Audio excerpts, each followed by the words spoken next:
Do you keep having more and more people proudly tell you their recent diagnosis of something? And you start to wonder, does everyone have something? Well, the age of diagnosis.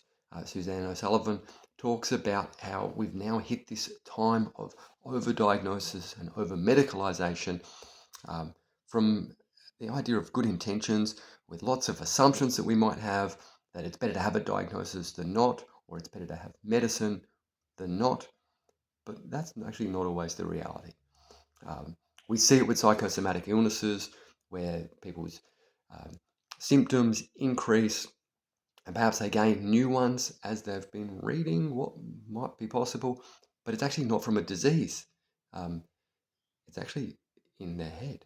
But the symptoms are real, um, and she, as a doctor, talks about how this happens and different ways of having to approach it. Uh, she talks about how a whole range of kind of controversial uh, disorders like autism, ADHD, as well as some other significant ones like Huntington's disease, where if you have the genetic test, you can find out for certain if you're going to get it. And so a lot of people actually benefit from being told that they don't need to take the test rather than live with the certainty that they're going to die of this awful disease.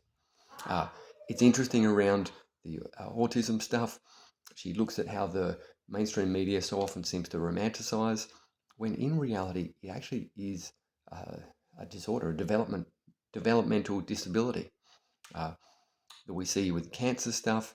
That the oversensitivity of cancer tests mean that even non-life-threatening cancers get taken and highlighted, and so as a result, it actually inflates the survival rates. We've seen that there's a 2023 journal in the American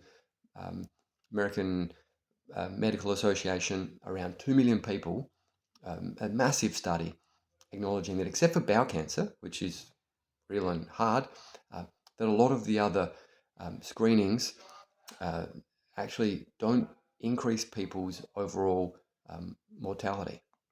So sometimes finding out early just makes you worry, it doesn't actually fix anything.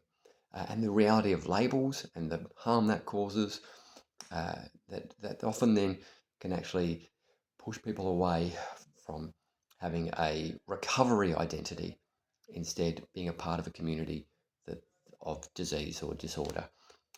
So fascinating book, worth reading. Check it out.